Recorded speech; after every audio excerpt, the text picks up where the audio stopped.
Olá, Ju, muito bom dia. Como você falou, agora é hora da gente falar de cinema. Então, prepare a pipoca e vamos às dicas.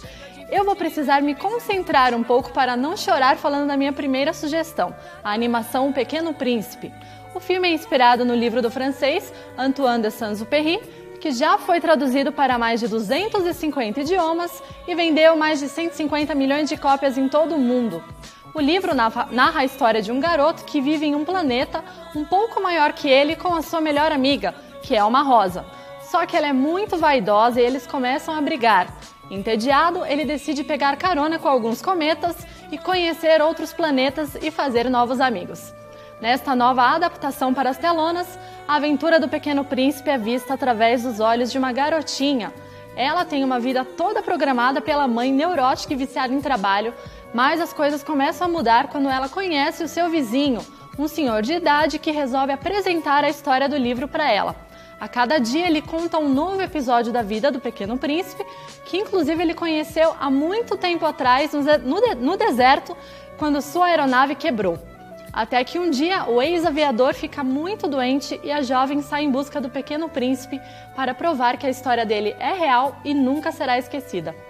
Um detalhe muito legal do filme é que ele é metade animação e metade stop motion, que é quando ele é filmado quadro a quadro, que neste caso foi feito com bonecos de papel para ficar mais fiel às ilustrações do livro.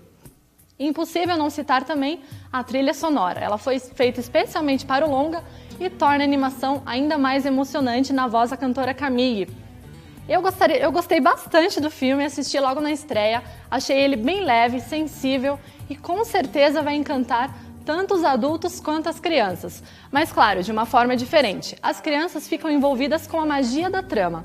Já os adultos podem se preparar para pensar na vida e, como o próprio autor diz no livro, repensar o que é importante, pois o essencial é invisível aos olhos. Agora, mudando de assunto, a minha segunda sugestão é o filme nacional O Último Cine Drive-In. Ele conta a história daqueles cinemas de rua, sabe aqueles que você entra com um carro e assiste sem sair do veículo? Uma moda muito popular nos anos 70. Acontece que os cinemas 3D, 4D e até 5D e todas essas modernidades acabaram com o cinema drive-in.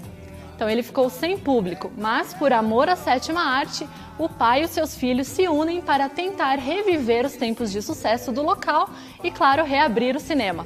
Uma curiosidade é que o longa levou vários prêmios no Festival de Gramado, que aconteceu na última semana. Ele foi considerado o melhor filme pelo júri da crítica, melhor ator para Breno Nina, melhor atriz coadjuvante para Fernanda Rocha e melhor direção de arte para Maíra Carvalho. Então, fica aí a minha dica para conhecer um pouco mais sobre a história do cinema, O Último Cine Drive-In. E você, quando você assiste um filme, o que você repara nele? O roteiro, os atores, os efeitos especiais ou a trilha sonora? Bom, para falar um pouco mais sobre isso, eu estou aqui no estúdio com Aloysio Spaltz, criador do site Sete de Copas.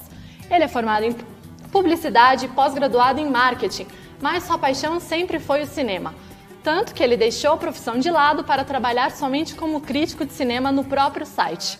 Aloysio, seja muito bem-vindo aqui no Com Você. Pelo convite. Muito legal ter você aqui para a gente poder mostrar também esse outro olhar sobre o cinema, né?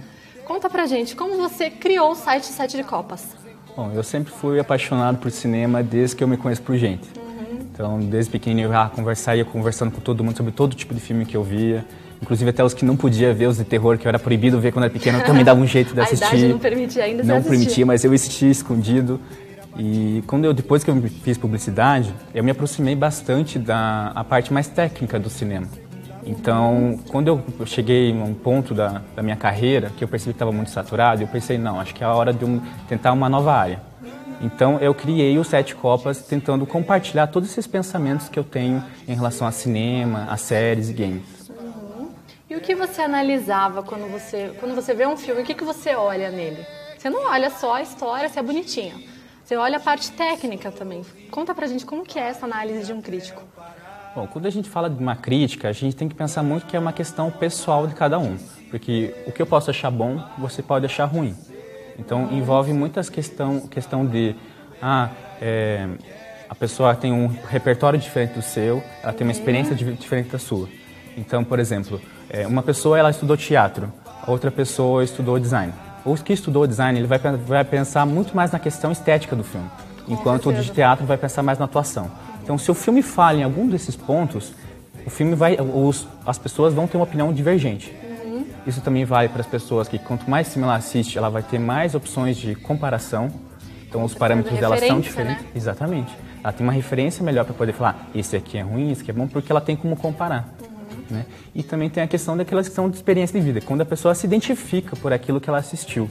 Quando, por exemplo, a pessoa passou por uma situação de morte na família, então, quando ela assiste um filme que tem essa temática, ela acaba vai se identificar. E gostar do gênero. E isso ainda até quando a pessoa se emociona com isso, quando ela assume uma posição muito semelhante com a pessoa do filme. Então a pessoa se emociona e ela acaba acabando gostando mais do filme por causa disso.